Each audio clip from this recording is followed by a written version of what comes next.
Bienvenidos todos, feliz año 2020. Dicen que es muy bonito porque es par, ¿sí? Tiene dos doces, dos ceros, tiene 20. Entonces, es un año que dicen que va a ser bueno. Yo creo que cada uno de nosotros debe de hacerlo bueno, porque hay muchas cosas que no son tan buenas, ¿verdad? Pero sí, creo que empezamos nosotros bien. El tenerlos aquí nuevamente pues es muy agradable. El tener un programa completo, como les dijimos desde el año pasado, ahora sí ya está completo, ya les están entregando el carnet. Tratamos de dar los temas variados, como siempre les hemos dicho, temas que nosotros podemos utilizar o cosas que nosotros podemos utilizar saliendo de aquí, del evento. Y bueno, ustedes si ya lo vieron en la página también, el profesor que teníamos es del Hospital Ja González. Lamentablemente sufrió un accidente. No puede llegar. ¿Sí? Pero también les he dicho, todos los que nos conocen, especialmente a mí, ¿sí? El tema será. Entonces, tengo el gusto de compartir hoy. La maestra Maya anda por allá afuera, pero es parte de la asociación, ¿sí? La compañera Claudia, que se integró apenas el año pasado con nosotros a la mesa directiva. La compañera también, Elsa, que ustedes ya la conocen y ha estado con nosotros desde hace 2 años que empezamos a trabajar esta asociación, ¿sí? Y realmente, pues para nosotros es un placer nuevamente tenerlos aquí. El primer tema que pusimos en el programa se llama el dolor como quinto signo vital. Vamos a ver por qué lo consideramos como quinto signo vital. Todo el mundo conocemos lo que son los signos vitales, pero vamos ahorita a dinamizarlo. Acuérdense que esa es una de mis características cuando me toca estar aquí. No vengo a decirles todo lo que necesitamos, así como una super plática, sino también necesitamos que ustedes participen y conozcan por qué. Porque siempre que nos hablan de algo nuevo, así todo el mundo dice, ¿pero por qué el dolor como signo vital? Pues ahorita vamos a ver por qué. Yo les digo que le decía a la compañera que cuando lo pusimos en el programa, yo me acordé mucho de una película. ¿Quién vio El Quinto Elemento? ¿Les gustó? Sí. ¿Y qué es el quinto elemento? Dice uno, bueno, nosotros no consideramos, sí, a esta parte como un quinto elemento, pero sin embargo es un quinto elemento, y cuando vemos la película y vemos el desarrollo, digo, sí es cierto, ¿sí? Es algo que nosotros tenemos, que vivimos, pero que no lo concebimos como nos lo están poniendo ahí, ¿sí? En esa película, para los que no han visto, el quinto elemento se llama amor, ¿sí? Y dice uno, ¿pero cómo quinto elemento? Pues sí, si nosotros no nos damos cuenta y vemos en muchas partes, el amor es algo súper importante y además está considerado dentro también de algo que nosotros hemos dejado mucho tiempo igual, ¿sí? Que son reflexiones en donde nosotros decimos, ¿por qué tenemos que ser, ¿sí? Nosotros tener la capacidad de aceptar nuestros errores, por ejemplo? No todo el mundo lo hace. Si alguien se equivoca, lo primero que hace es desmentirse y yo lo dije, y hoy lo vemos todos los días en la mañana, a las 7 de la mañana, vean al señor presidente y dice, es que esos datos no los tengo yo. ¿Sí? O sea, así de fácil evadimos muchas cosas. Pero yo les he dicho siempre, en nuestra profesión, ¿sí? En medicina, no podemos evadir. Y nosotros vamos a ver por qué este quinto signo vital no podemos evadirlo. Y es algo que nosotros lo vemos todos los días, ¿sí? Pero que nosotros dentro de nuestra profesión no lo tenemos sistematizado. Algunos médicos lo ponen por ahí, ¿sí? Pero ¿qué creen? Yo soy médico y les he dicho, doy consulta y veo las notas y dicen, tiene dolor de cabeza, ¿no? Y ya. Y le dicen, no, pues tómese paracetamol, 750 miligramos. Ya. Pero, ¿cuándo hicieron la semiología? ¿Cuándo le comenzó el dolor? ¿A qué horas le da? ¿Cómo le da? ¿Cuando tiene hambre? ¿Cuando tiene frío? ¿Cuando está enfrente de un auditorio donde lo están escuchando? ¿Cuando tiene tarea? ¿Cuando tiene examen? ¿Cuando se enojó con la novia?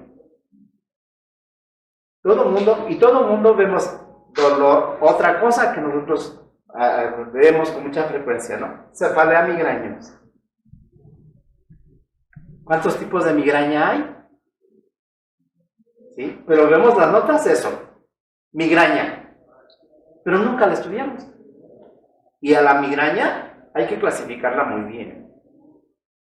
¿Sí? Hay que saber por qué decimos que es migraña.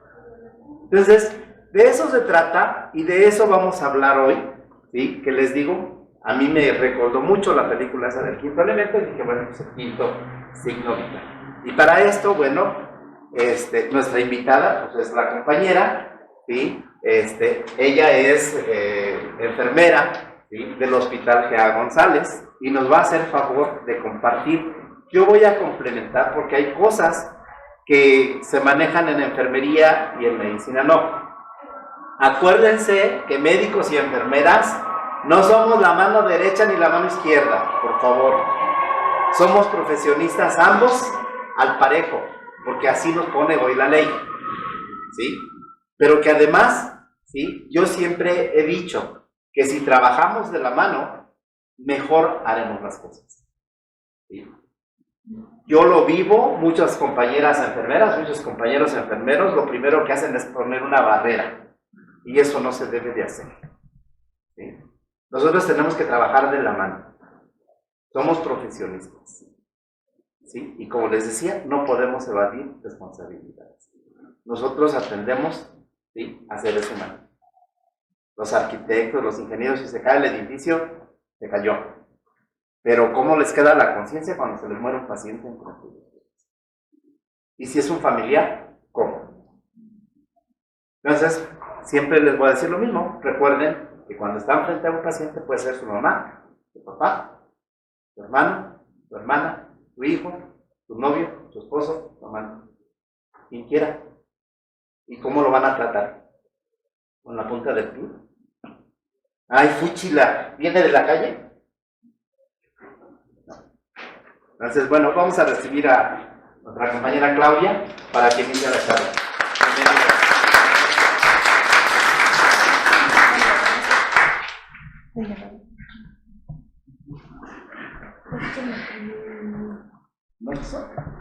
Bueno, yo soy, como ya lo dijo el doctor, la licenciada Claudia, soy diplomada en cuidados paliativos y dolor. Yo trabajo en el Hospital G.A. González, estoy adscrita al área de urgencias, principalmente pues en el turno vespertino y nocturno. Les voy a hablar sobre el dolor, como ya lo comentaba el doctor, reciente, que no tiene mucho, después de 2007.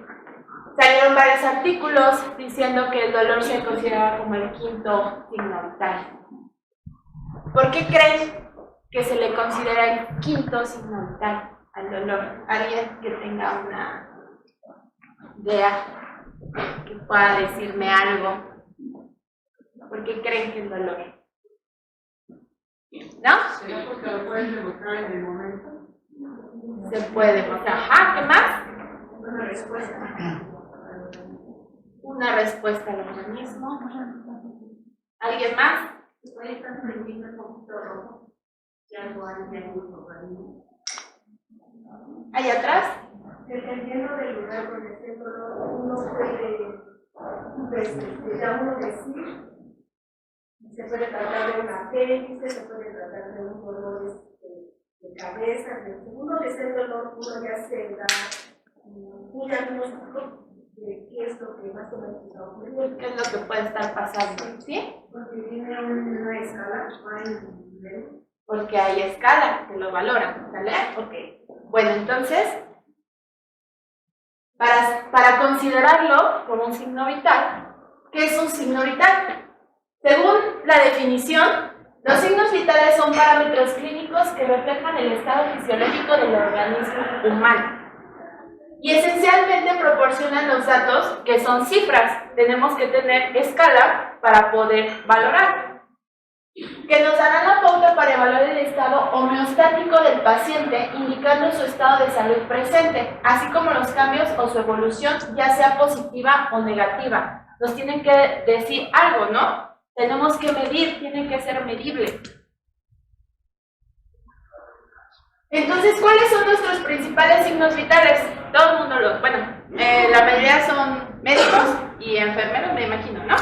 Entonces, todos conocemos y toda nuestra carrera, desde que empezamos a estudiar hasta que vamos a manejarlos. Siempre los vamos a manejar. Entonces, los principales son la respiración, el pulso, la frecuencia cardíaca, la frecuencia cardíaca, el pulso, la respiración, la temperatura y la presión arterial. Entonces, tenemos parámetros para poder medir desde el adulto mayor hasta el neonato, ¿sale? La siguiente, por favor. La Organización Mundial de la Salud nos pone una tabla de qué son los parámetros o cómo medir los parámetros de acuerdo a las edades. Recién nacido, infante, lactante, escolar, adolescente, adulto mayor, porque también difiere, ¿vale? Entonces, nosotros tenemos que tener el conocimiento de los signos vitales básicos. En un adulto, ¿cuál es la tensión arterial de un adulto? ¿Sabes?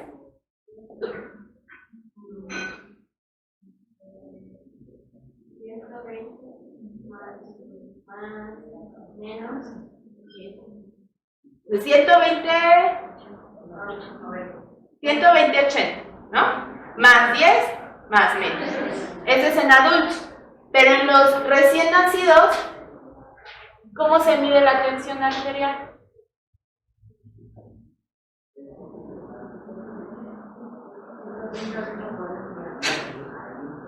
Pero ¿cómo se mide la tensión arterial en un? Ahí van a salir que tenemos las aletas muy pequeñitos y por medio del monitor ahí se le calcula y el mismo monitor te está dando cada cuánto quieres tener la presión arterial. Exactamente. Ya sea en el miembro superior o que normalmente los recién nacidos lo que se utiliza es la frecuencia cardíaca, la respiración y la temperatura. Porque la tensión arterial es como todavía un poquito, ambiguo, ¿sale? Entonces, aquí tenemos los diferentes parámetros, que es algo que vamos a manejar.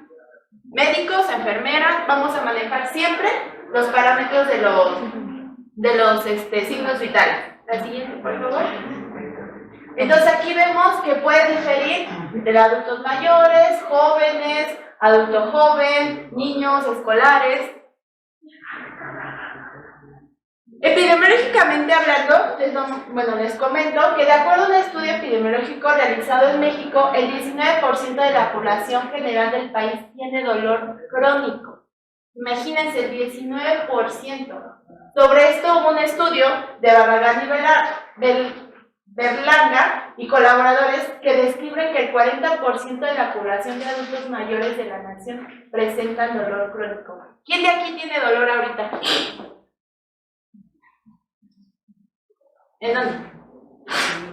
En el hombro. Pero es un dolor que lo tienes aquí, que está, pero puedes hacer tus cosas sin ningún problema. ¿No necesitaste tomar medicamento? Pero ahorita, hoy, en la mañana, pero está sin ningún problema. ¿Alguien más que tenga un dolor? interfiere el clima. También. ¿Alguien más que tenga dolor? ¿Dónde tienes dolor? En la boca del estómago, que puede ser por gastritis, ¿no? Pero está aquí y vives con él y él probablemente el día de ayer lo tuviste, pero ahí está, pero sigues haciendo tus cosas. ¿Quién más tiene dolor? ¿En dónde? ¿En dónde? Te duele la cabeza. ¿Ayer te dolía la cabeza? Solamente hoy. ¿Comiste? Bueno, ¿desayunaste? Ok. Bueno, igual puede ser estrés o alguna otra situación. ¿Alguien más que tenga dolor? Un dolor que esté ahí, pero que pueda hacer sus cosas, que pueda seguir trabajando, que pueda hacer ejercicio. Bueno, entonces imagínense la cantidad de gente que vive con dolor, pero es un dolor que está ahí. Que no necesitas medicarte, pero es un dolor que sigue. La presencia del dolor es frecuente en el adulto mayor. Diferentes estudios reportan cifras de prevalencia que van desde el 25 hasta el 88% en sujetos mayores de 65 años, lo cual es aproximadamente el doble en pacientes más jóvenes. La prevalencia aumenta conforme avanza la edad. ¿Por qué? Porque conforme va avanzando la edad, pues nos vamos degenerando. Empiezan los dolores de las articulaciones, dolores neuropáticos, dolores oncológicos, que son los pacientes oncológicos, son las personas que suelen tener el dolor más intenso que pueden experimentar en toda su vida. Y obviamente las fracturas, que mientras los adultos mayores, ¿cuáles son las fracturas más comunes en los adultos mayores? La cadera, que porque ya se me cayó mi abuelita, ya se resbaló, se estaba bañando, entonces, ¿qué pasa? Pues que llega con fractura de cadera. Y los adultos mayores con la fractura de cadera es complicado, ¿por qué? Por la rehabilitación, pero es el dolor al final de cuentas el que persiste. Las neuropatías, ¿por qué? La mayoría de los pacientes con diabetes tienen neuropatías y son dolores que persisten. Ya, perdón. En México, como en el resto del mundo, se está presentando el fenómeno del envejecimiento poblacional. En el año 2000, la población de 65 años o más representa el 4.6%, que son 4.6 millones de personas. De la población total, y según la proyección del Consejo Nacional de Población, CONAPO, en el 2050, imagínense, será de 21.3%. ¿Qué es lo que está pasando con la población? La pirámide se está invirtiendo. Ya vamos a hacer una población vieja, ya vamos a hacer una población de vejez. ¿Y creen que vamos a llegar a adultos mayores independientes? Sí. Sí, porque nos dejan. ¿Sí? A ver, ¿está bien? ¿Alguien nos dice que sí? ¿Por qué? Porque hay mucha gente adulta ya muy independiente. Bueno, o sea, que yo sé que va a ir avanzando y que se va a ir, uno digamos, atrofiando. Claro, normal, pero hay mucha gente independiente adulta que ya hace sus cosas, incluso vive hasta sola. Sí, definitivamente sí, hay gente en la actualidad que es adulto mayor que son dos viejitos o uno, así, y viven solos y ni hacen sus cosas, van al súper, bla, bla, bla. Pero la mayoría de la población, conforme la pirámide va creciendo en adultos mayores, no tenemos la cultura de alimentación, de ejercicio. ¿Por qué?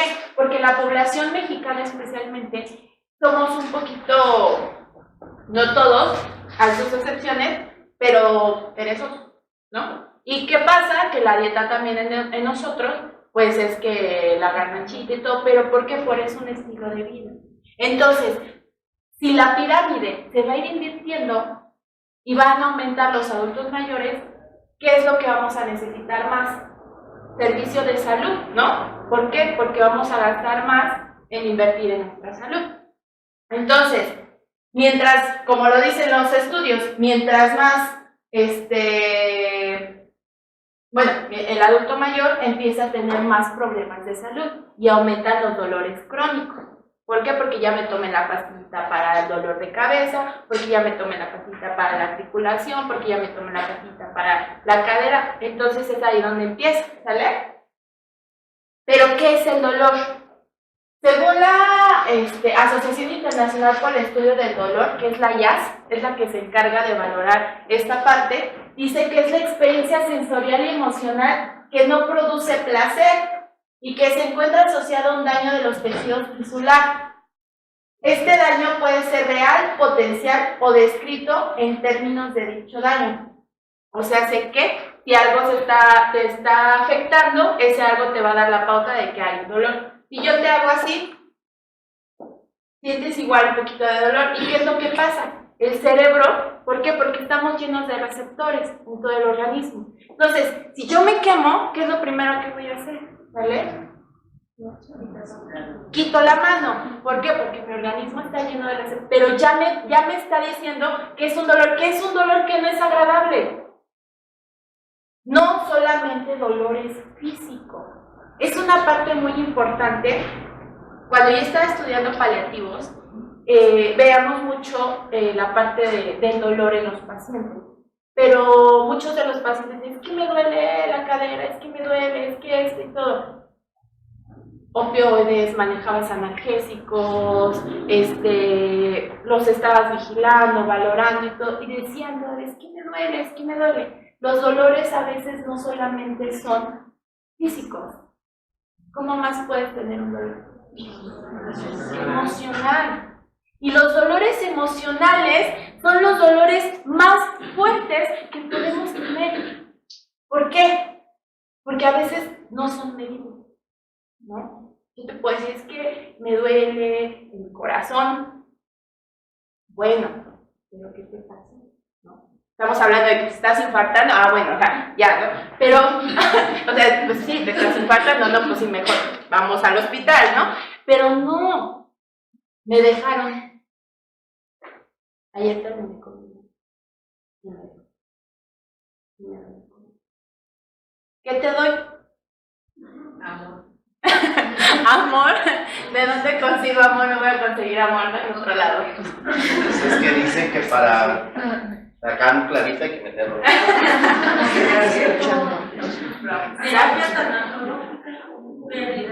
Pérdidas. Todas las pérdidas nos producen. Pero una psicóloga duele más por eso. Claro.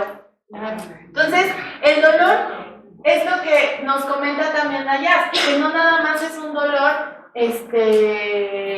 físico, ¿vale? Sino también un dolor emocional, que muchas de las veces, y no es que siempre, cuando llega un paciente, por ejemplo, yo voy a contar mi experiencia, que estoy en urgencias, ¿qué es lo que pierde primero un paciente cuando llega a un hospital? ¿Qué es lo primero que se pierde?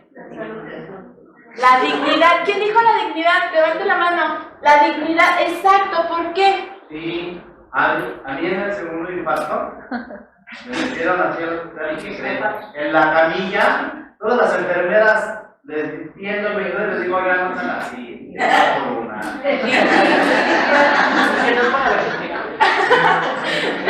¿Por qué la dignidad?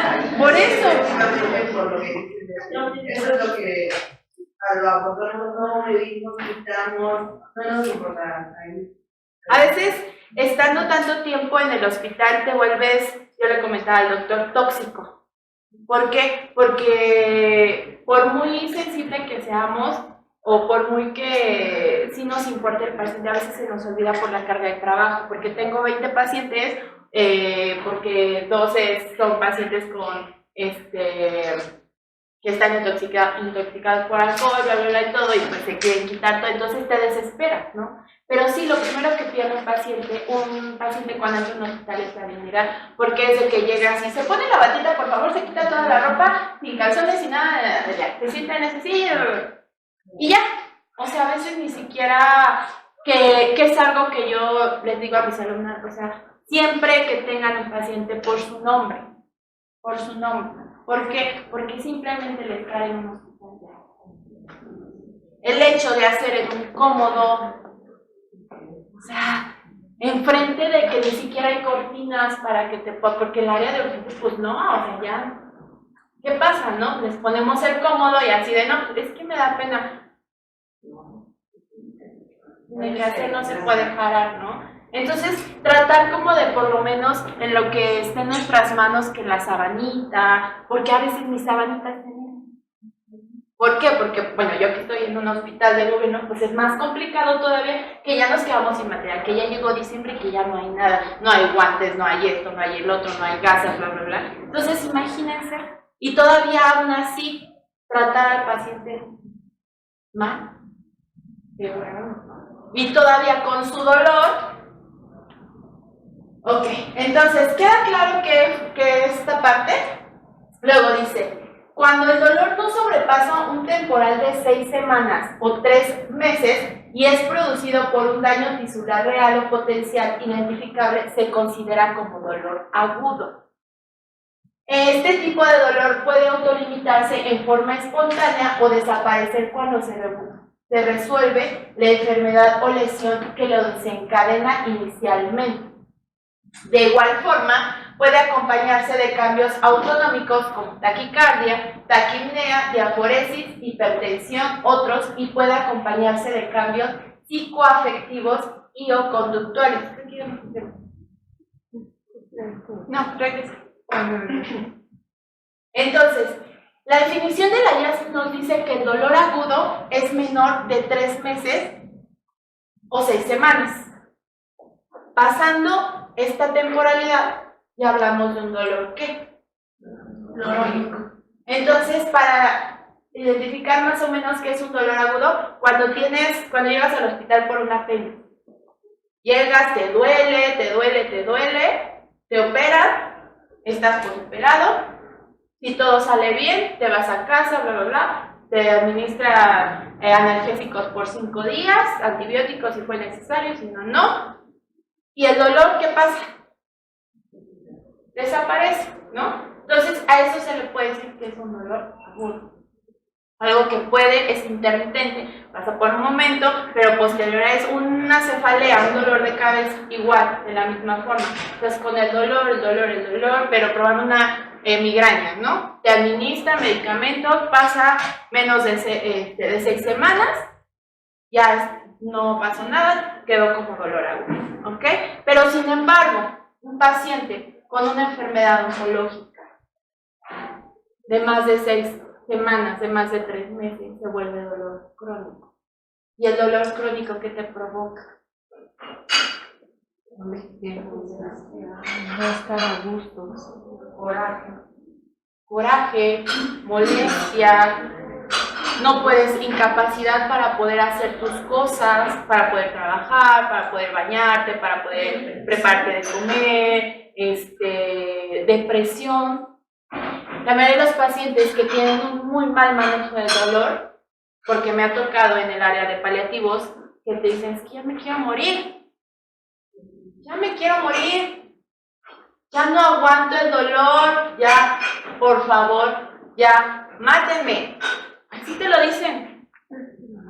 ¿Y tú qué haces como personal de salud? Te sientes a veces impotente, ¿no? Pero entonces ahí es donde entra la parte para mantener una buena valoración, que es lo que vamos a ver ahorita, cómo poder valorar a un paciente o nuestras escalas principales que tenemos que utilizar como enfermeras o como médicos, que también la tienen que ver, de cómo ver el dolor. ¿Por qué? Porque tú, si haces una buena valoración del dolor en un paciente y le llegas al punto y le quitas el dolor, ese paciente, te lo apuesto que ya no te va a decir que se quiere morir. ¿Por qué? Porque el único problema que tenía, ¿cuál era? El dolor. Y el dolor no lo dejaba. ¿Qué tal que era el patriarca de la casa, no? Y él era el que trabajaba y mantenía a la esposa, a los hijos, pero ahora con su afección, que se le volvió dolor crónico, ¿qué pasó?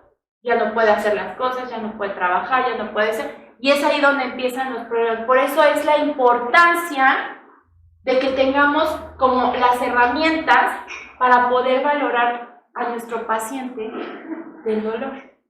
La frecuencia cardíaca, el dolor afecta la tensión arterial, la frecuencia cardíaca, la temperatura y la respiración. ¿Se dan cuenta cómo todo está conectado al final? Entonces, hasta este punto, ¿consideran que el dolor es un quinto signo vital? Sí es considerado. Entonces, tenemos que tener herramientas que es principalmente interrogatorio, inspección general de tu paciente, la palpación, la percusión y la auscultación. ¿Vale? Nosotros tenemos que valorar a nuestro paciente ¿cómo? ¿Cómo nos enseñan en la escuela? En todos lados, ¿no? Cefalocaudal. Tenemos que valorar al paciente, tenemos que preguntar, ahora sí que ser chismosas o chismosos. ¿Dónde? ¿Cómo? ¿Por qué? ¿Cuándo? El interrogatorio del paciente con dolor se relaciona directamente con la intensidad, la localización y la fisiopatología, que es lo que por qué fue que empezó, ¿no? Como hay medidas objetivas, el paciente responderá a las preguntas. ¿Cuál es la frecuencia del dolor? Preguntas importantes, ¿eh? ¿Cuál es la frecuencia del dolor? ¿Dónde se localiza? ¿Cuáles son las posibles causas? ¿Qué intensidad tiene? ¿Y con qué se alivia o se exacerba? Porque siempre, por ejemplo, lo comentabas, ¿no? El clima, que las rodillas, a mí ya me dan las rodillas, la verdad. O sea, el hecho de estar parada más de 16 horas, de aquí para allá, bla, bla, bla, y todo eso, llega un punto en el que te duele, y más con el frío, ¿no? La cadera. La verdad es que a veces uno no tiene, yo como enfermera la higiene para poder movilizar al paciente, ¿sí? Y de repente un paciente de 100 kilos lo tenemos que mover entre yo y la familiar, no. Entonces llega ese punto en el que nosotros también nos tenemos que cuidar como personal de la salud, ¿vale? Porque no estamos exentos de absolutamente nada. Entonces, estas preguntas son muy importantes. Siempre tenemos que tenerlas presentes para esta parte, ¿sale? Entonces aquí podemos ver dolor agudo, dolor crónico.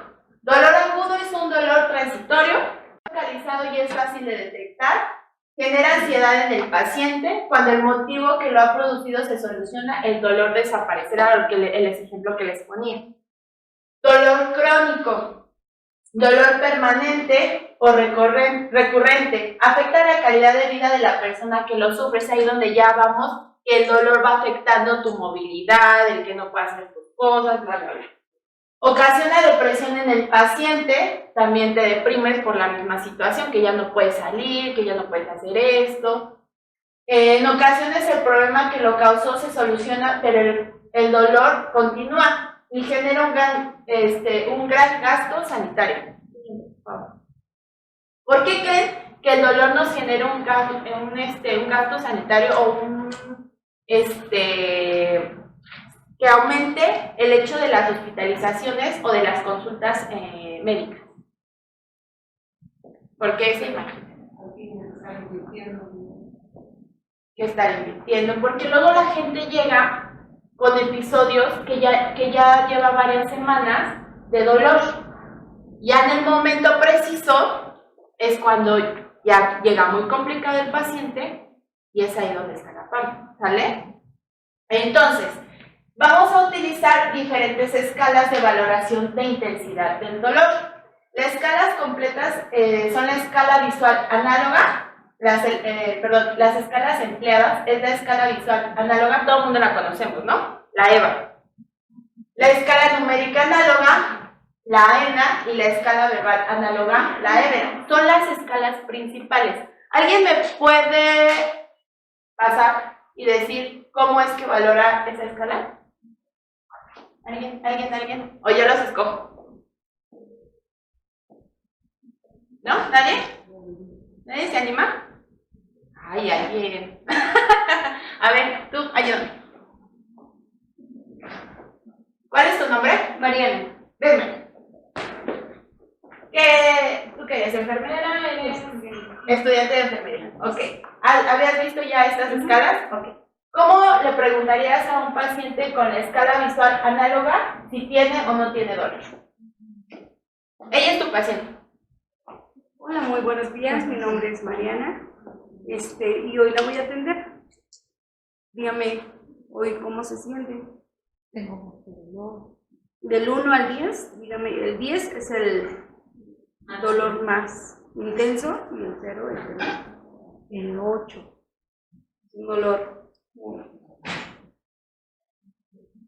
¿Ya? Ya está ahí. Ok.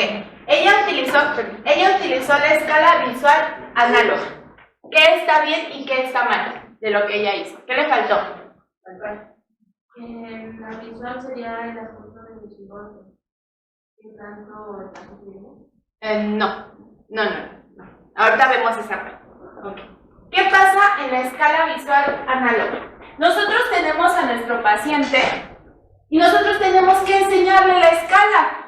Tenemos que poner una línea con nuestro paciente, una rayita de 10 centímetros o poner una línea, decirle, señor, en esta escala que está aquí, no, mira, ya si quieres, muchas gracias, tenemos que tener en físico la escala. Y el señor o la señora, nuestro paciente, nos tiene que poner en qué parte le duele. Del 0, ausencia de dolor, el máximo. Y nosotros en los hospitales, ¿estamos aplicando bien la escala? No. Entonces, la escala visual análoga no la aplicamos en los hospitales, aunque nos digan, sí, es que nosotros utilizamos el EVA. Yo utilizo el EVA. Realmente no. ¿Por qué? Porque no estás poniendo en físico a tu paciente la escala. ¿Sale? Ese es un punto. Entonces, tú vas a llegar con tu paciente y le vas a decir, hola señor, buenas tardes, y vas por tu cara. Del 0 al 10, siendo 0, ausencia de dolor, y el máximo dolor posible 10, ¿dónde pone tu dolor? Ah, entonces pues ya no. Ok. Ya tú valoras, no, pues es un 5 aproximadamente. Pero ¿creen que funcione para las personas que no estudian? O que son indígenas, o que vienen de otro lugar, ¿todo? ¿Nos va a funcionar esta escala? Entonces, esta escala, ¿para quién sí nos funciona? Para los que saben leer, sí, es que sí. ¿Por qué? Porque valorar el dolor es difícil en pacientes que no pueden, por ejemplo, nos llegan pacientes indígenas que hablan maya o que hablan así otros no, dialectos y dicen no. ¿Cómo le hacemos? ¿Cómo valoro el dolor? Bueno, esta entonces es nuestra primera escala. Esta es la escala de, ¿sale? Entonces, ¿nos queda claro este punto? O cuando dice la compañera con son sordomudos, con lengua de señas. Sí, también. Les voy a contar una anécdota. Llego, mi paciente, cubrebocas, yo, y no, así, guantes, bla, bla, bla. Le voy a checar la, buenas tardes, bla, bla, bla, le voy a checar la presión, le voy a checar el signos vitales. Y era así, ¿no? Y así. Y yo, ¿por qué no se deja? Te leen los labios. ¿Por qué no se deja, no? Y yo así de, pues estará desorientada y todo. Oye, ¿sabes qué día es hoy? ¿Sabes que estás en el hospital? Y era así, ¿no? ¿Qué hago? Y hasta que me dicen de compañía, ¿qué? No, yo, bueno, me habían dicho antes, yo ya así, ya me quité el cubrebocas, ya como que con señas, movimientos. Uno se tiene que acoplar a los pacientes, porque si tú no te acoplas al paciente, pues no, o sea, no funciona, la relación no funciona. ¿Sale? Entonces, ¿entendemos este punto? Vale, entonces ahora nos vamos con la escala numérica. Es lo mismo con la escala numérica. Esta es igual, la escala numérica, pero análoga, es la ENA. Igual, dolor. Del 0 al 10, siendo 0 el dolor sin dolor, y el 10 el dolor más fuerte que has experimentado en toda tu vida. Mis maestros de tanatología, de paliativos, me decían que es así específicamente como lo tienes que mencionar. Del 0 siendo nada de dolor y el 10 el dolor más fuerte que hayas experimentado en toda tu vida, ¿cuánto te duele? Es la forma en la que tú lo tienes que decir. Sin embargo, no todos los pacientes te hablan porque te van a decir mucho. ¿Cómo mido mucho? ¿No? O lo ves, a veces dicen también, es que dice que le duele con un EVA de 10, pero está así. ¿No? ¿Por qué? Porque tú no sabes realmente cuál es la parte o cómo o cuándo inició o todo. Entonces, hay algo que quiero que se quede grabado en serio. Cuando un paciente te dice que le duele, créanle. En serio, quédense grabado con esa parte. Yo desde que empecé a estudiar, o sea, no se me olvida. Cuando les digan, es que me está doliendo, no vas a llegar y le vas a pasar un bolito de agua inyectable diciéndole que es analgésico. Eso no se vale, mira. Eso no se hace. ¿Sale? Eso no lo hagan. Es que el paciente nada más es panchero. A ver, ¿pero por qué? ¿Qué tal que le duele que no está con la familia? Y a él le duele. De que le duele, le duele. ¿Vale? Entonces, esa parte no la olviden. Cuando un paciente te dice. ¿Vale? Entonces, ya, la escala numérica, esa es más fácil todavía. ¿Por qué? Porque ahí te puede decir 1, te puede decir 2, te puede decir 10, como ya están exactamente los números. La escala descriptiva, ahí es donde puede entrar el me duele mucho, me duele más o menos. ¿Por qué? Porque también es la ausencia de dolor, dolor leve, dolor moderado, dolor severo. ¿Sale? Son las diferentes escalas que podemos nosotros apoyarnos e utilizar. Normalmente la que se utiliza en los hospitales es la escala EVA, ¿no? Que tenemos que poner pero ya se dieron cuenta cuál es la forma correcta de utilizarla. Siguiente, por favor. Yo tengo, ¿Sí? en la escala de ENA, ¿a qué número se considera dolor, digamos, pues, digamos, normal, entre comillas, y luego agudo y luego grave? En la escala numérica, Ajá. pues aproximadamente el 5 podría ser un dolor moderado.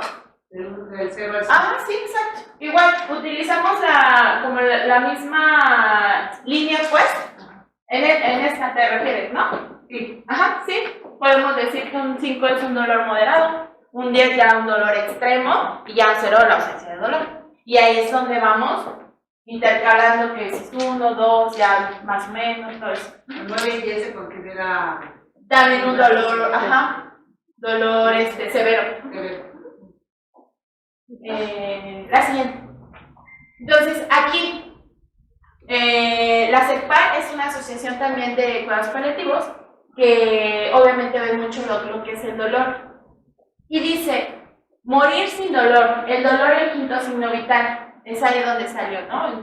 Ellos tomaron esta, ¿cómo se llama? Lo del dolor.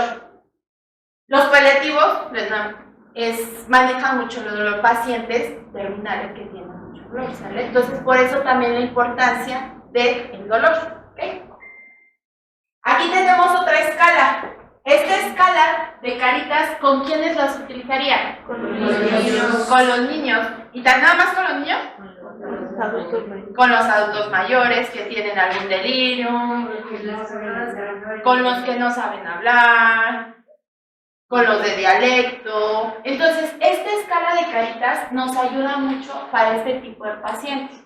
Normalmente pediátricos, neonatólogos, todos los pacientes nos ayuda también. ¿Y qué? Los colores. ¿Por qué? Porque un niñito igual le llama la atención las caritas y por lo menos te puede poner un poquito de atención y te puede decir, igual no te va a decir, ¿no? Pero te señala. Ya sea dependiendo del color, dependiendo de la carita, como que ahí, ¿no? Que también con la fascia del bebé uno se puede dar cuenta, ¿no? Preguntas claves. Hablar con el paciente acerca de su dolor es la mejor forma de evaluación. Con pocas preguntas podemos obtener una breve historia de dolor, ¿no? Inicio y duración. Las mismas que les mencionaba anteriormente que no se les tiene que olvidar. Inicio y duración. Localización y localizaciones, características, intensidad, síntomas asociados, factores que lo alivian o lo aumentan. Normalmente van a llegar los pacientes y ellos solitos donde les duele, donde se van a estar agarrando, ¿no? Cuando tienes un episodio como de gastritis, me duele aquí, ¿no? Ay, acá, así. Entonces ya es como más fácil nosotros localizar esa parte. ¿Tiene algún nombre en la escala? No, son las preguntas simplemente. Ajá, no. Por ejemplo, la escala, la NFCS, otra por favor, que es el funcionamiento, es hacia adelante. Ajá. Neonatal Facial Coordinating System es la escala que te habla sobre el fruncimiento de cejas, párpados apretados, acentuación del surco nasolabial, abertura de la boca. Igual, esta escala se utiliza para natales, ¿sale? Y ahí tú puedes identificar si tu paciente tiene dolor, si no tiene dolor, si simplemente te ayuda a Y pues eso sería como todo de mi parte. No sé si tengan alguna pregunta, algo que comentar, algún comentario. ¿Alguna agregación? Porque todavía no terminamos. No, todavía no. O sea, Algo que ya les quedó a ustedes bien clarito por qué se considera el quinto signo vital. Alguien aquí preguntaba, ¿sí? ¿Este dolor es normal? No hay dolores normales, ¿sí? O sea, eso nos queda claro, y precisamente son de las cosas que nosotros tenemos que hacer con nuestros pacientes. O sea, así como dijeron ahorita, ¿es dolor o no es dolor? No. O sea, no hay ningún dolor normal. Y recuerdo mucho a los pacientes que me dicen, ay, doctor, es que traigo un dolor bien feo. Yo no he visto dolores bonitos, ¿sí? Pero así es. O recuerdo mucho las clases de mi profesor de cirugía que decía, a ver, ¿cuál es el dolor más fuerte? ¿Ustedes cuál es el dolor más fuerte? El de un parto, como dicen, o el de una muela. El del parto de una muela. ¿El de qué? El de riñones. Y entonces el de corazón, decía mi profe, nos agarró el profesor y decía, a ver, no es cierto. El dolor más fuerte, ¿sí? Dice la señora que hace las tortillas en mi casa, que es cuando se aprieta una teta con el bueno, ahí es donde nosotros tenemos que aprender que precisamente nuestros pacientes son seres humanos y que cada uno tiene, ¿sí?, una sensibilidad diferente a eso, a un estímulo, ¿sí? La compañera nos hablaba de los estímulos y de que nosotros tenemos todo nuestro cuerpo, ¿sí?, con partes que son sensibles. Ahorita los vamos a ver, ¿sí? Se llaman receptores, ¿sí? Esos receptores son diferentes en cada uno de nuestro cuerpo. Por eso es que nosotros, yo les digo, la naturaleza es muy sabia, ¿sí? Nosotros vemos y decimos, el órgano más grande del cuerpo humano, ¿cuál es? La piel. La piel, ¿sí? ¿Pero qué creen? Los labios tienen piel, la cara tiene piel, los párpados tienen piel. ¿Y es igual? ¿No? ¿No es igual? Para nada.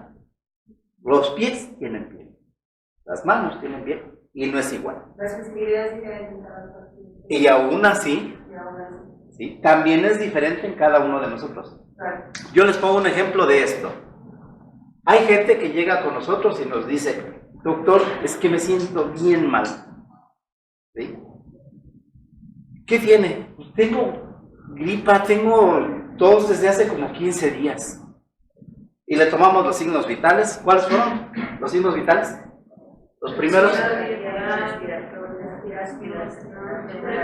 Temperatura, pulso y presión. Ok, ¿sí? Le tomamos todos esos signos. Su temperatura tiene 37. ¿Sí? Su presión arterial, 120/80. Normal. ¿Sí? Le tomamos su pulso, tiene 70. Normal. Pues está muriendo.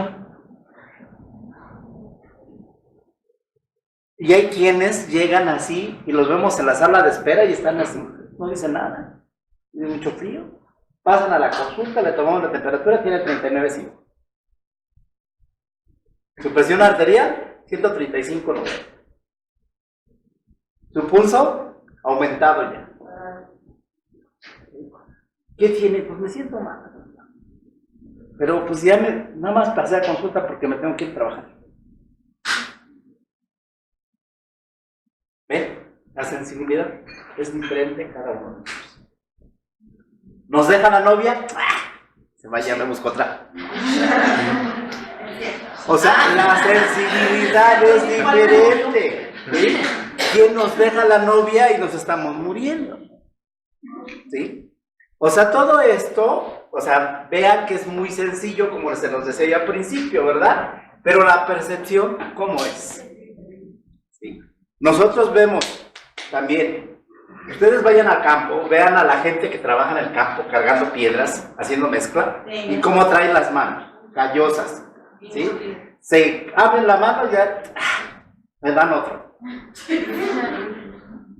Nosotros apenas nos sale esa, ¡ay! Me va a caer el dedo, ¿no? O sea, son de las cosas que nosotros tenemos que percibir, y lo que decía la compañera, hay que ver a nuestro paciente.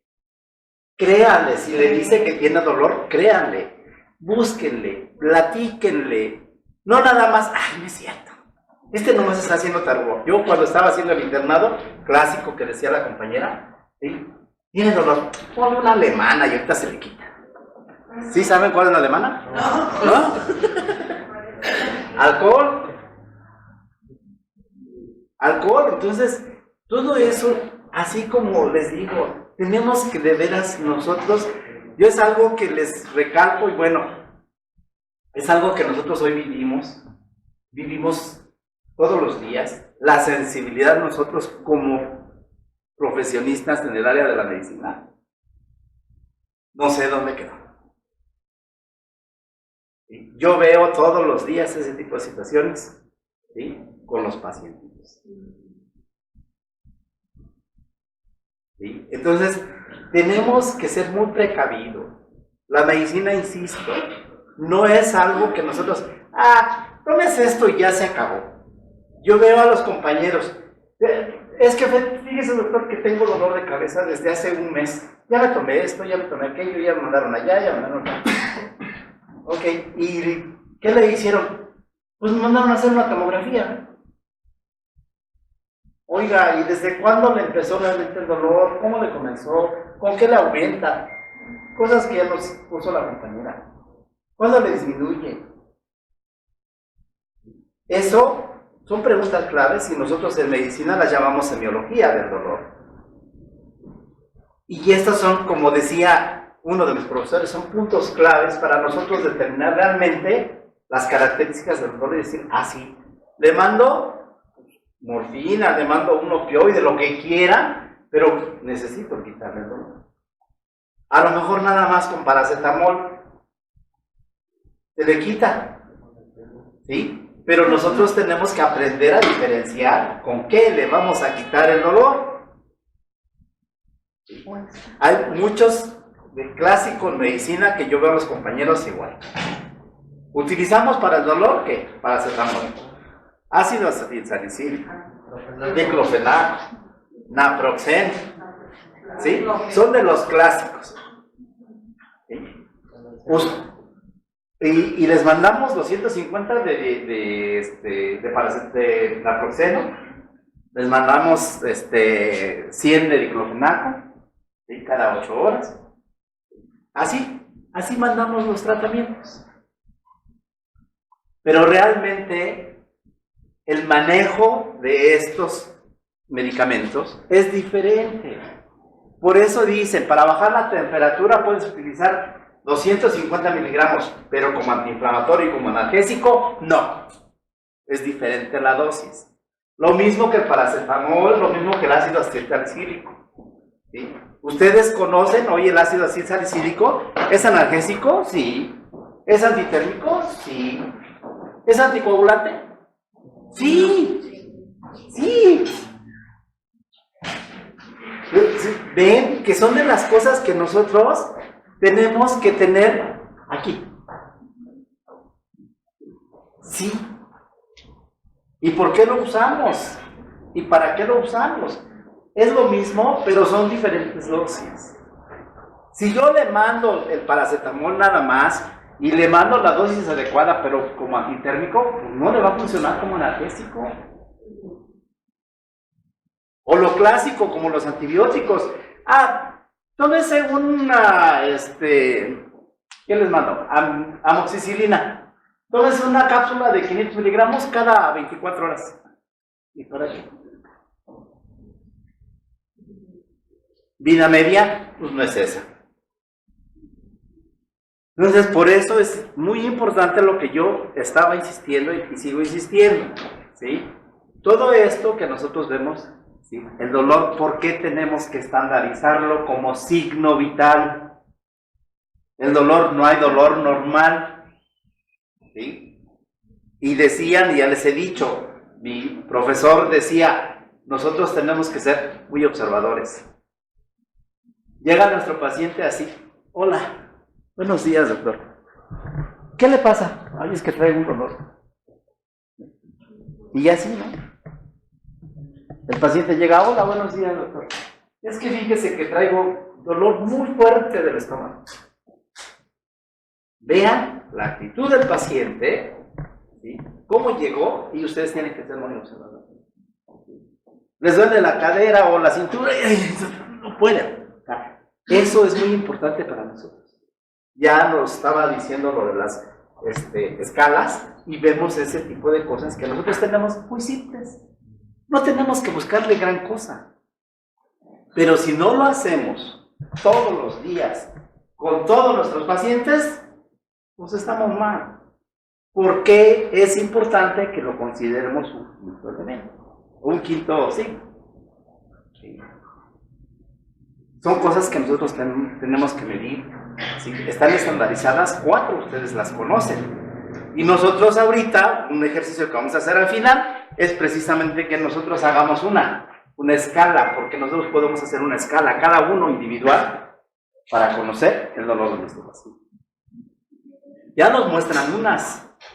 Ya ahorita la compañera nos mostró unas caritas ahí para los niños. Pero creo que a nosotros se nos pueden ocurrir muchas otras. Pero estandarizarlas y hacerlas todo el tiempo en nuestras notas.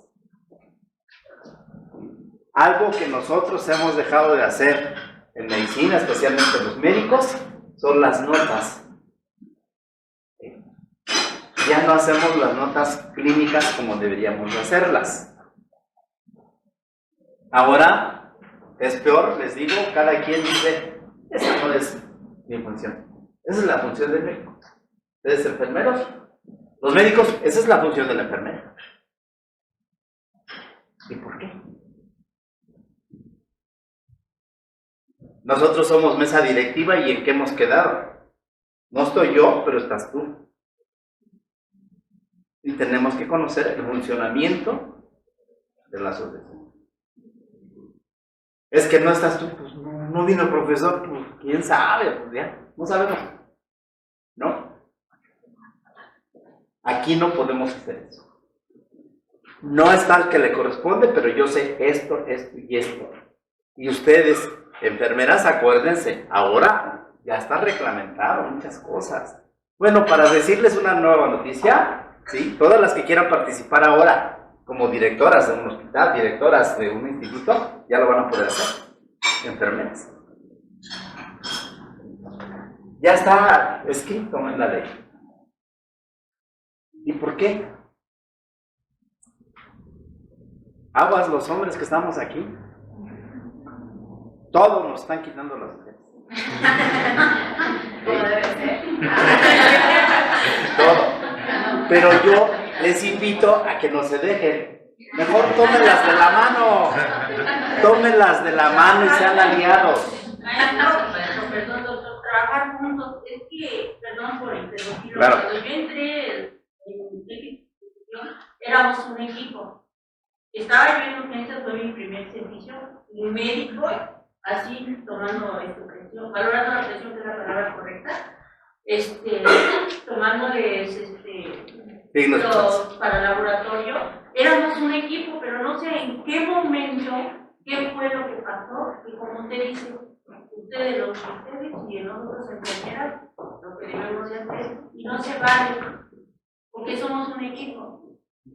Desde que formé esta asociación les dije, los que no nos conocían, pero ahora se los digo, se llama Asociación de Médicos y Enfermeras Nacional. ¿Por qué? Lo acaba de decir la compañera. Nosotros no nacimos juntos, pero sí trabajamos juntos, históricamente. ¿Sí? Y aunque nos digan ahora que tenemos unas funciones diferentes, ¿sí? Tenemos acciones que son iguales. ¿Por qué? La enfermería le toma los signos vitales, le da los medicamentos, pero yo se los digo. La responsabilidad es compartida, no es individual. Y les voy a decir por qué. Nosotros, los médicos, mandamos, y como les decía ahorita, ¿no? Le mando amoxicilina cada 24 horas. Y mi enfermera o enfermero, que es muy inteligente, dice, doctor, la vida media de la amoxicilina es cada 8 horas.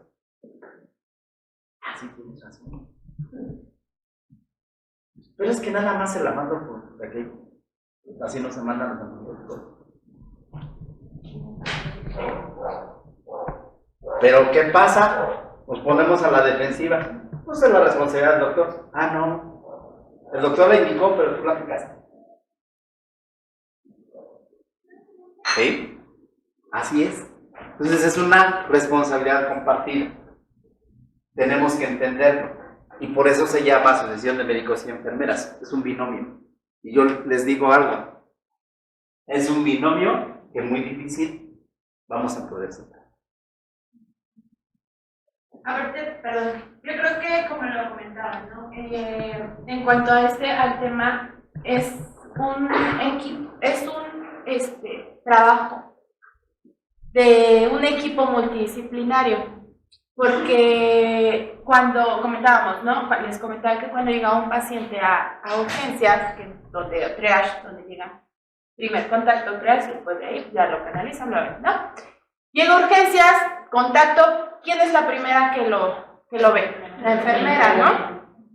La enfermera es la que probablemente se va a enterar de todos los chismes al principio de tocar al paciente. De estar con el paciente para que le demos la batita, se quita la ropa, canalizar, tomar los signos vitales. Y ahí es donde entramos nosotras, el papel que tomamos.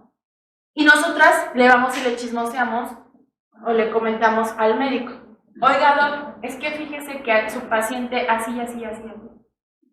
Y sí, es un trabajo en equipo. ¿Quiénes entran aparte de la enfermera y del médico? ¿Quiénes más están en ese equipo multidisciplinario? Que no se nos tiene que olvidar. ¿Quién más? El camillero. La familia, obviamente el cuidador primario o su red de apoyo del paciente, que hay pacientes que no tienen cuidador ni primario ni tienen red de apoyo, solamente está el paciente, ¿no? Pero también son parte importante.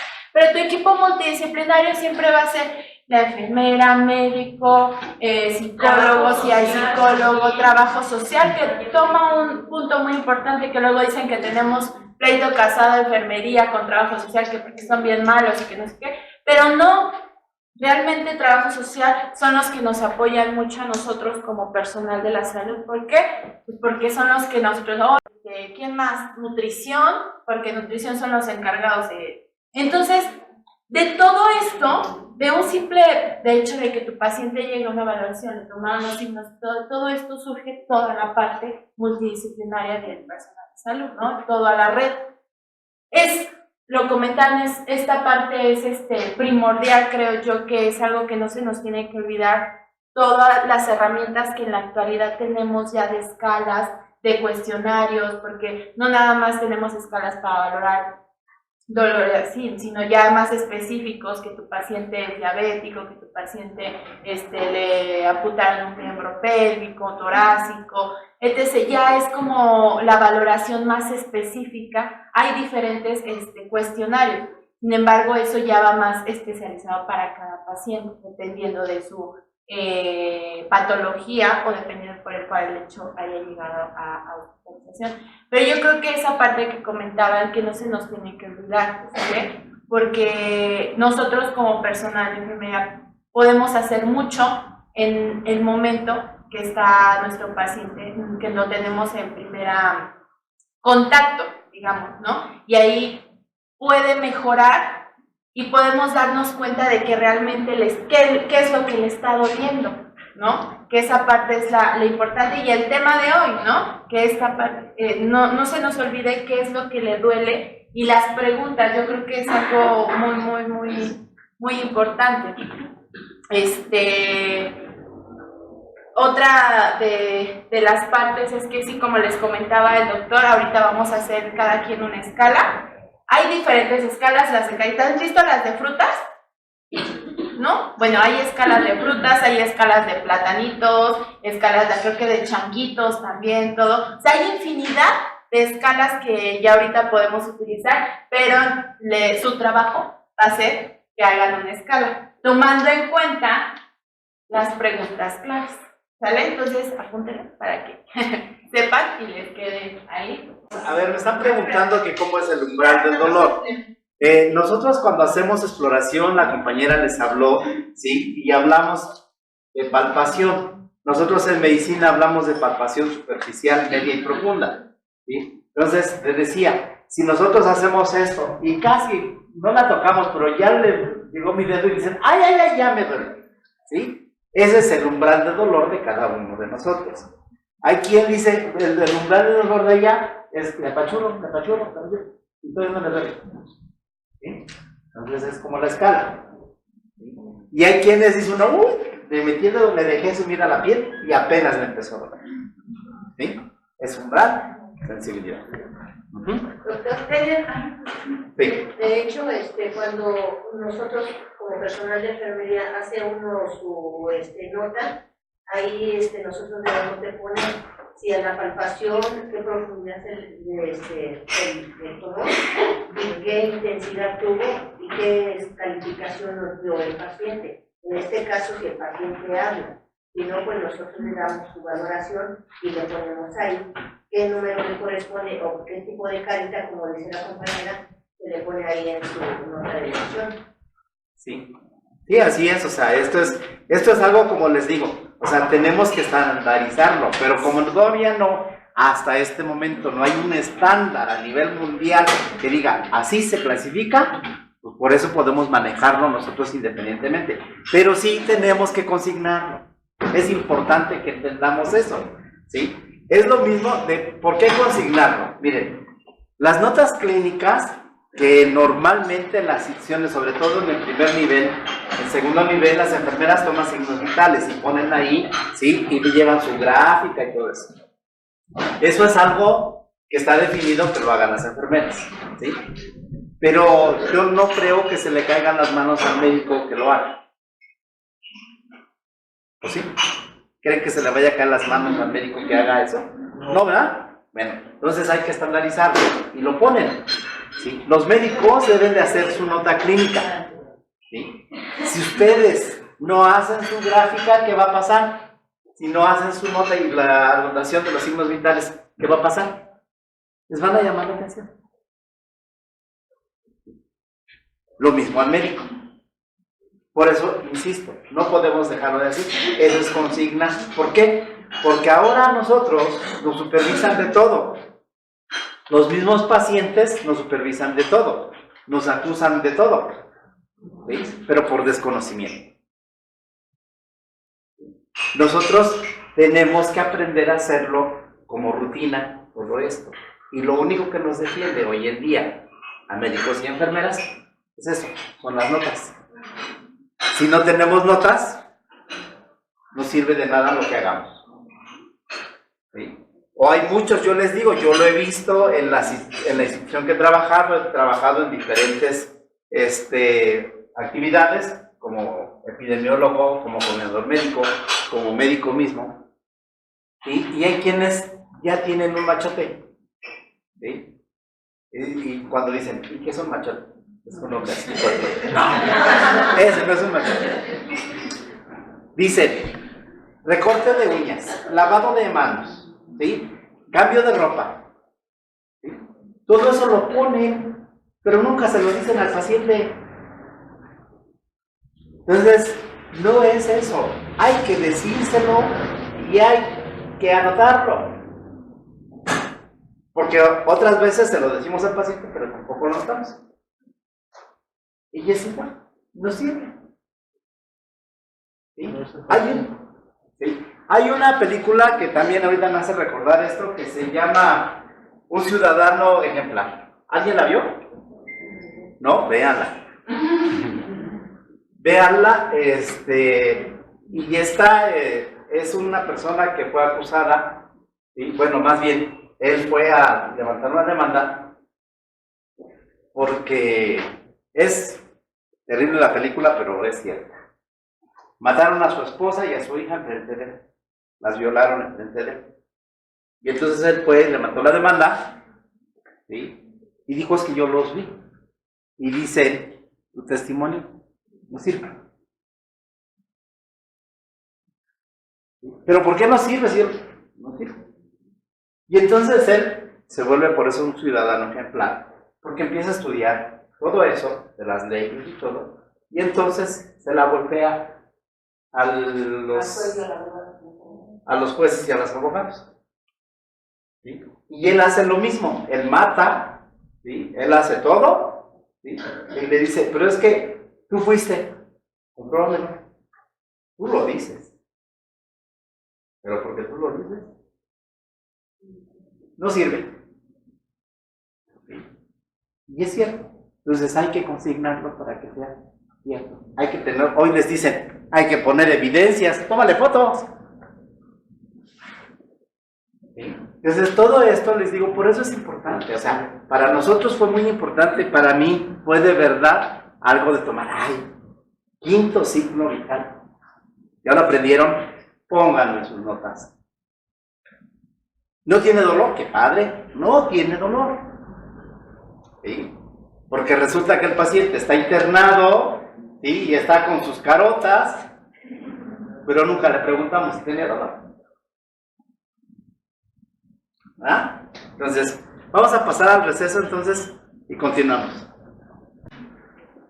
Bueno, vamos a continuar con el tema. Yo les dije, no, ya lo había dejado en las diapositivas. Ya esto ya lo vimos con la compañera. Bien. Aquí. Dice, ¿cómo es que percibimos el dolor? Y ya les habían dicho algunas cosas, y hace ratito estuve mencionando algunas. No es lo mismo, ¿sí?, que se acerque una paciente así y ya tenga el dolor. ¿Sí? No es lo mismo, la misma sensación cuando van y las abrazan o los abrazan. No es lo mismo cuando van y las abraza el hombre guapo, fornido, bien parecido y que las va a mantener, al doctor que las está regañando. ¿Sí? Aun cuando les ponga la mano en el hombro, el doctor las está regañando. Es la misma sensación. ¿Sí? Esto cabe dentro de lo que nosotros estamos viendo, que decimos que el dolor lo percibimos a través de esto, receptores a diferentes estímulos. Les decía hace un rato, nosotros, el mayor órgano de nosotros es la piel, pero son pieles diferentes. No es lo mismo la piel de los labios de la boca, a los labios de allá abajo, ¿ves? ¿Sí? O sea, pero es piel y la sensación es diferente. ¿Sí? Lo mismo para esto, cuando nosotros vemos esto, tenemos que ser mucho o hacer mucho hincapié en que cada uno de estos receptores, ¿sí?, tienen una localización diferente, tienen una característica diferente, ¿sí? Son más sensibles o son menos sensibles a diferentes estímulos.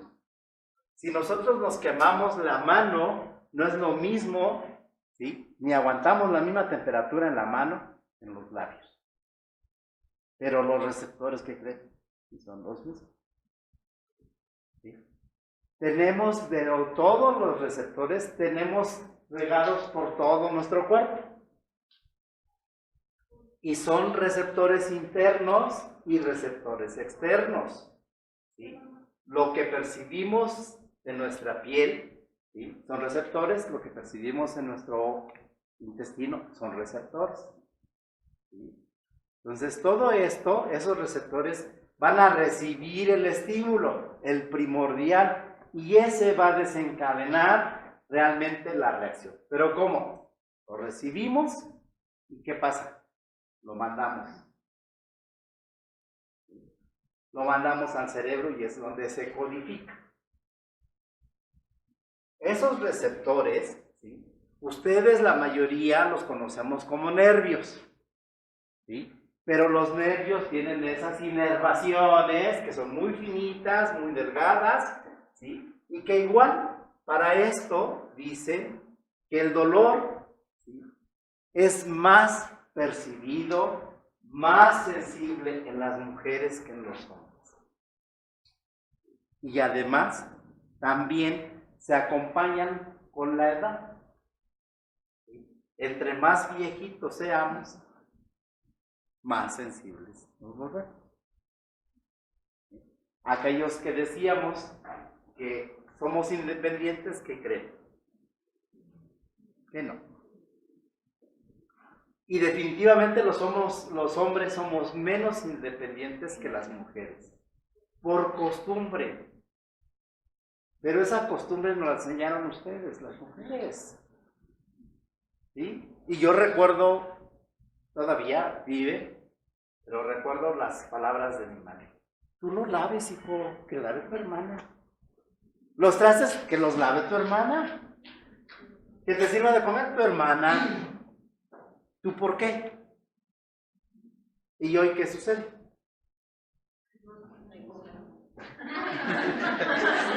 Hoy qué sucede, que llego a mi casa y me dicen, ¿quieres comer? Pues trata.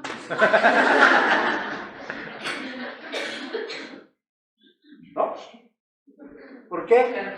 Porque nos enseñaron que tenemos igualdad. ¿Sí? Nos enseñaron que somos iguales y por ahí hubo un movimiento grande hace muchos años, ¿sí? ¿Sí?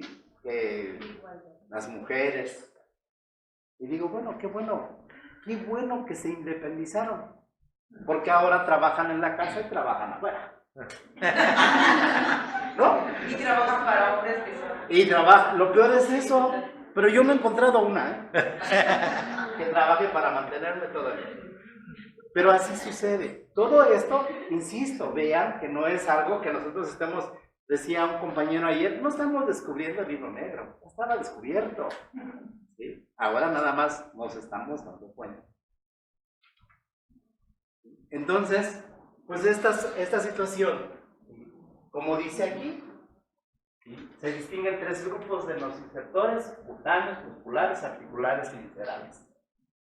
Para que vean que lo que estaba diciendo la compañera, pues es importante. No es lo mismo el dolor de rodillas, el dolor de tobillos, ¿sí?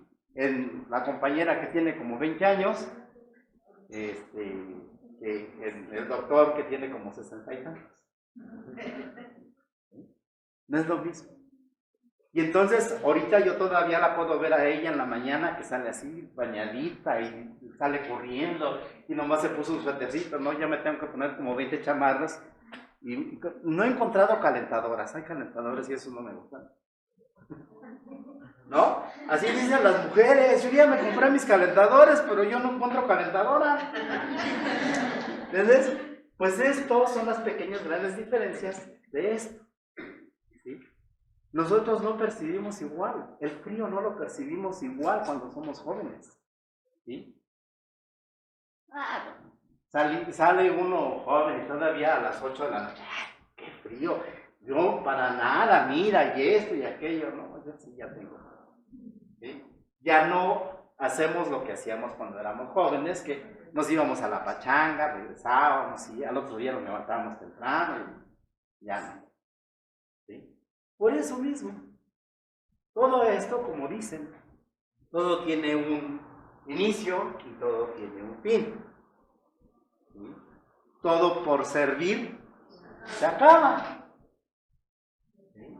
Y bueno, es importante que nosotros, ahora hay un comercial mucho que a mí me saca de onda, porque el primer día que lo vi ya estaba yo medio dormido, y sí lo han oído seguramente, donde sale un señor que dice cómo ha hecho su vida, y dice que de repente le habla a su corazón y le dice qué ha hecho de su corazón, y le empieza a doler el corazón. Y se oye una vocecita ya que dice, abuelo.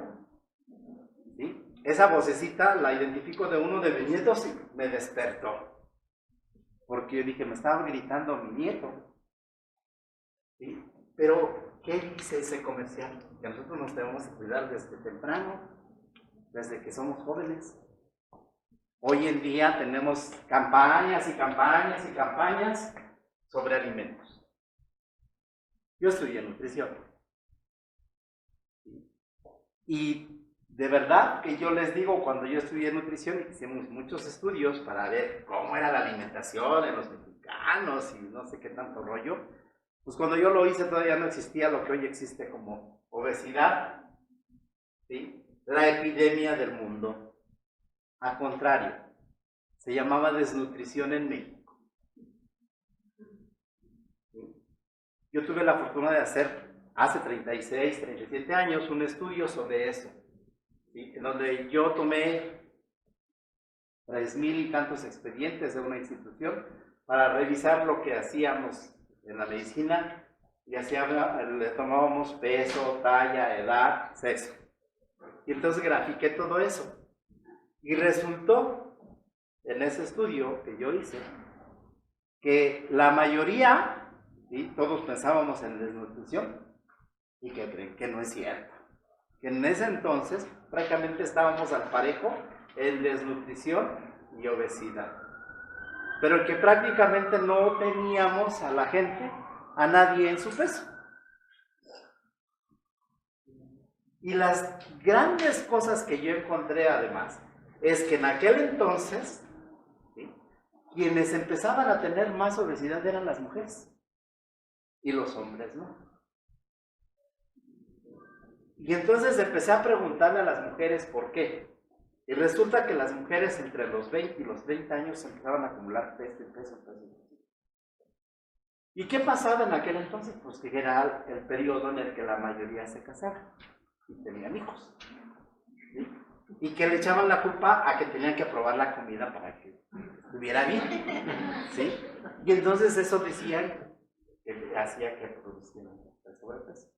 Y los hombres no. Y entonces por ahí buscando y leyendo, encontré un gran chiste, y que por qué los hombres eran menos obesos que las mujeres. Y entonces él decía, por lo mismo, es que lo que pasa es que los hombres en ese periodo llegaban, levantaban las cobijas y siempre era lo mismo. Entonces regresaban mejor a la comida, ¿sí? Esto se ha modificado mucho. Hoy en día, ahora, ¿qué pasa? Ahora las mujeres son las que dicen, es lo mismo. Es lo mismo, mejor me voy a comer y a dormir. Entonces, esto nosotros lo hemos visto cómo evolucionamos como seres humanos, ¿sí? Y además entonces, caminábamos al mercado, íbamos a los súper y no había escaleras eléctricas. Después, ¿qué pasó? Le tocábamos al micro y le aventábamos la madre si no se paraba donde íbamos a bajar. ¿No? Hoy la mayoría tienen carros, van al mercado, van a la tiendita de la esquina y van en carro. ¿Sí? Los alimentos eran generalmente verduras, ¿sí?, y en pocas ocasiones carne. ¿Sí? Y en aquel entonces todavía yo recuerdo a una abuelita que decía, no, la carne es para el jefe de la casa. Imagínense cómo estaban los chicos. Entonces todo esto lo hemos modificado, ¿sí? Y esto que hoy que decíamos, tenemos que cuidar desde ahora. ¿Por qué? Porque no es nada más los alimentos que consumimos, sino más bien cómo los consumimos, ¿sí? Seguimos consumiendo lo mismo, pero la cantidad no es la misma. La actividad no es la misma, ¿sí? Yo les preguntaría a ustedes, ¿quién de ustedes camina 5 kilómetros al día? Bueno, yo casi, Sí, pues, digo, me chuto el pasaje del túnel de la ciencia 3 veces al día. ¿Sí? Y luego generalmente digo, si se me hace temprano o se me hace tarde, pues me voy caminando hasta donde tomo el auto. Decía una de mis tías, para no tener malos pensamientos. Entonces, todo eso son costumbres. Hoy, ¿qué hacen los niños? Por eso les digo, vamos a regresarnos para que veamos todo lo que nos gusta. ¿Qué hacen los niños? ¿Y qué hacen las mamás? Afortunadamente las Maruchan creo que se venden menos. Pero, ¿qué hacen las mamás? Le dan el celular. ¿Qué más? Comida rápida. Comida rápida. Los videojuegos. Frituras. ¿Sí? Entonces, eso es lo que ha cambiado. ¿Por qué no volver a lo de antes? Decía una compañera, yo sí le pongo su sándwich y su agüita y todo. Algunas todavía lo hacen, ¿sí? Pero la mayoría, te compras tu lunch en el refrigerador. ¿Y qué venden de lunch? Entonces esto es lo que nos pasa, o sea, no son realmente los alimentos, somos la cantidad y cómo consumimos los alimentos. ¿Ustedes han oído alguna vez alguna plática de nutrición? Ya les dicen, nada empanizado. A los diabéticos les decimos, por favor, nada de refresco, nada de azúcares. ¿Sí? ¿Y qué hacen ellos? Bueno, yo les voy a decir que a mis pacientes diabéticos les digo, miren que yo he escuchado esto. Si a usted lo invitan a una fiesta, hoy en día las fiestas son de este tipo de alimentos, taquitos, hamburguesas, hot dogs, ¿sí? Alitas, ¿sí? Refrescos. Y entonces ustedes como diabéticos les dicen, ay, no te crees, acuérdate que soy diabético, yo no puedo comer esto. Me voltea a la hija, qué chingón los niños. ¿Sí? Y entonces yo mi consejo a los diabéticos, pacientitos, les digo, no le diga eso. Le diga, ay hija, muchas felicidades, qué bonita fiesta hiciste. Oye, qué rica comida hiciste. ¿Me regalas un vasito de agua? Ay, hay refresco. Sí, pero también quiero agua. Mitad y mitad. ¿Les dan la hamburguesa? Cómanse el pedazo de carne. Quítenle el pan. ¿Les dan tacos? Pues quítenle la tortilla y cómanse la carne. ¿Sí? Pero estamos enseñándoles a comer en una fiesta. Si estás en la casa, pues es otro rollo. Pero si vas a una fiesta y eso nada más hay, eso come. ¿Sí? Porque si no, pues no les estamos enseñando y con razón a mí me dicen otros pacientes, ay doctor, quíteme todo lo que quiera. ¿Sí? Hasta la vida. Menos el pan. Entonces, ¿qué es lo que tenemos que hacer? Es enseñarles. No tenemos que hacer otra cosa, por favor. O sea, cuando les hablamos de dieta a los pacientes, les estamos dando la torre, les estamos mentando la madre. No, hay que enseñarles a tomar los alimentos de forma adecuada. Y si nosotros enseñamos a los niños de la misma forma, ¿sí? Ya dijo la compañera que nosotros cada día tenemos más años de vida. Pero qué tristes años, ¿no? Con dolor, con diabetes, con hipertensión. Dices, no. ¿Sí? En la diabetes y en la hipertensión, yo les digo, a los diabéticos les pedimos y les exigimos que no tomen azúcar. ¿Alguien me puede decir qué cosa es el azúcar? A ver, compañerita, pensar. ¿Qué es el azúcar?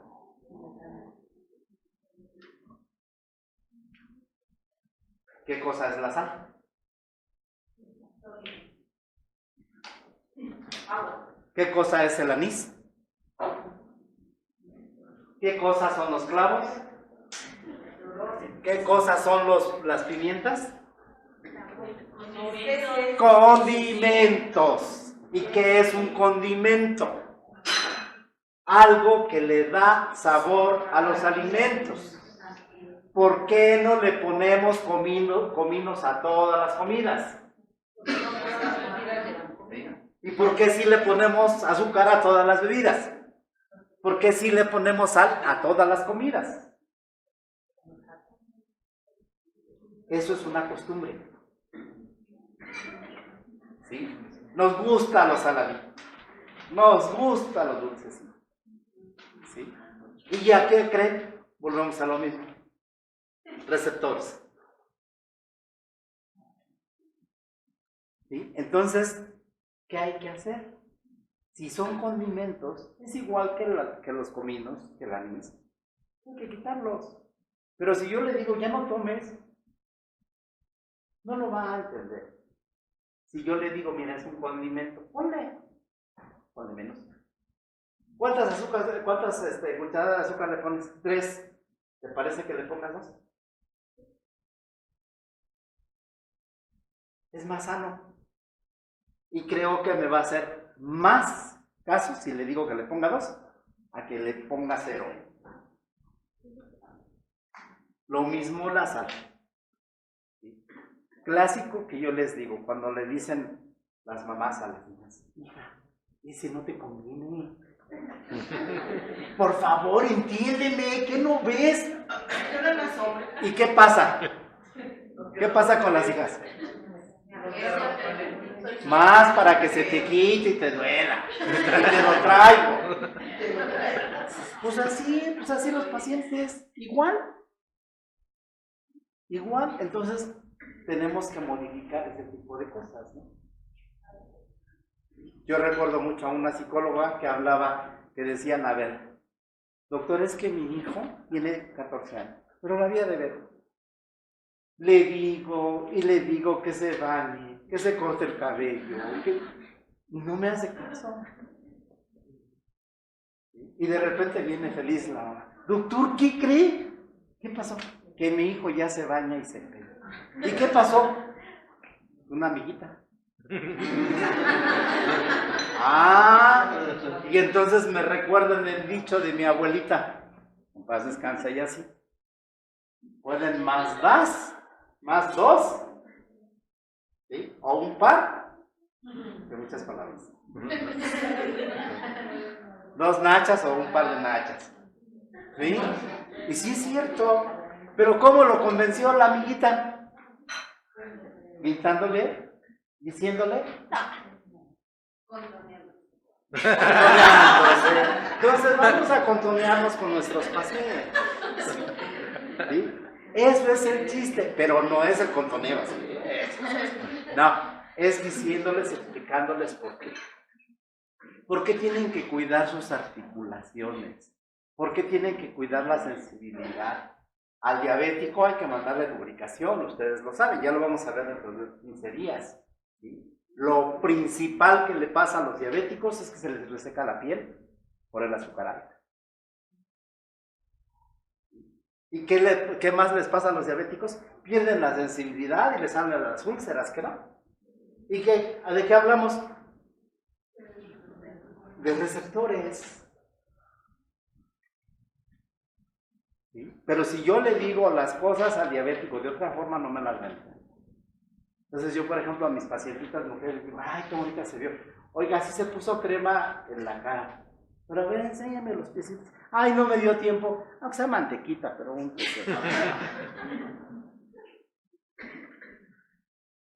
Es diferente la manera de decir. Siempre. Y siempre, créanme, que esto que les estoy diciendo les va a ayudar con sus pacientes. Y yo todavía les digo algo más de siempre. Si no les sirve para los pacientes, que les sirva para ustedes. Empiecen por ustedes. Dice el dicho y dice bien, para creer a la persona de enfrente, primero hay que creer. Entonces, pásame la siguiente, por favor.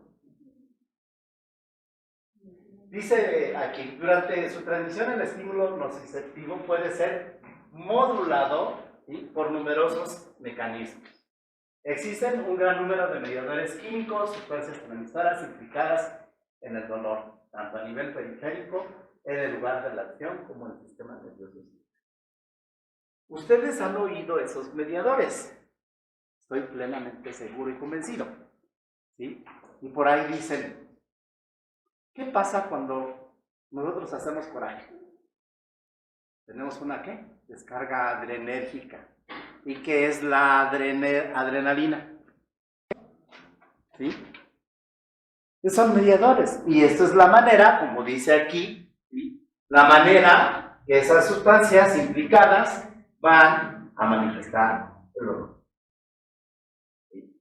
Yo insisto, les estoy dando así una paradita de lo que debemos de conocer y por qué el dolor ¿Por qué la temperatura? ¿Por qué la presión arterial?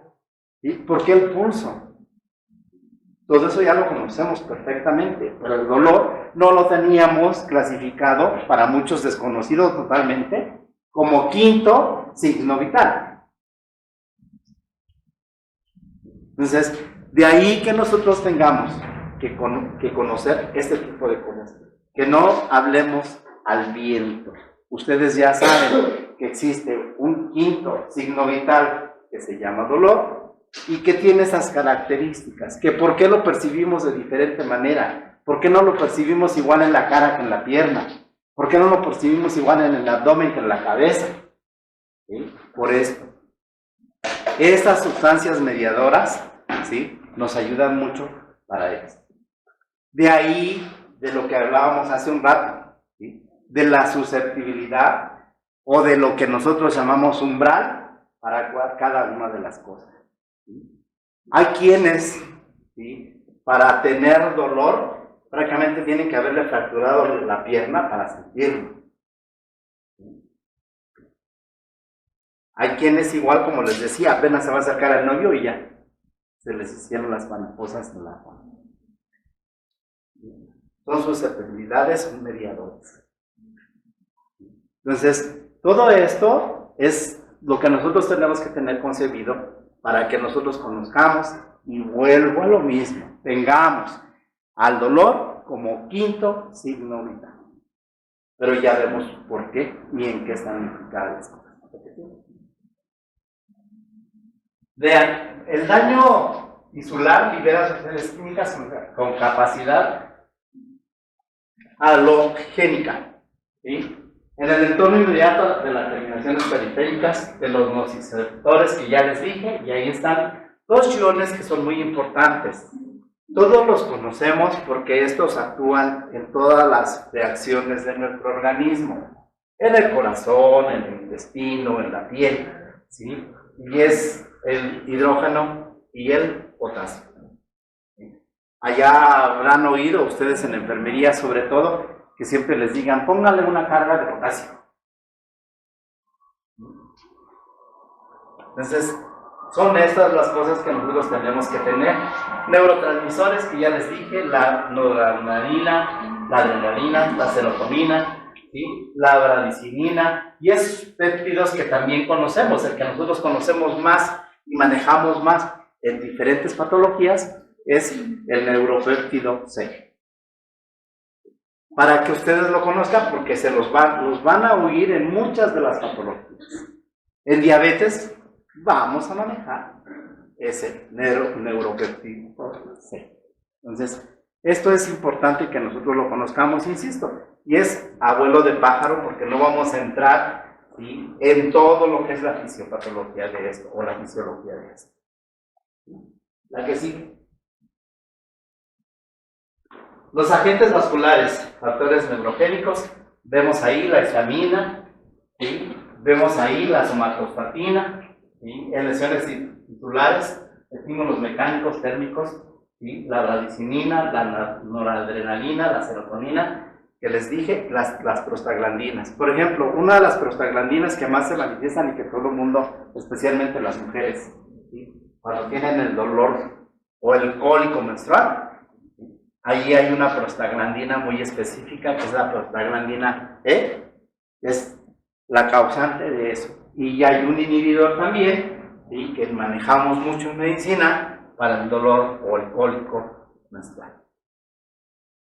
Entonces les digo, estas son de las cosas que yo necesitaba que sí repasáramos. Creo que son... A ver, ¿cuándo la siguiente? Sí. De lo que la compañera enfermera no les habló, ¿sí?, pero que yo le había dicho, vamos a manejarlo así, porque, bueno, pues tú les vas a dar más el enfoque de lo que es diario, y yo les voy a dar el enfoque fisiológico, que es muy importante que conozcamos, que no nos quedemos con que, ay, sí, ¿y qué es la serotonina? ¿Y qué es la histamina?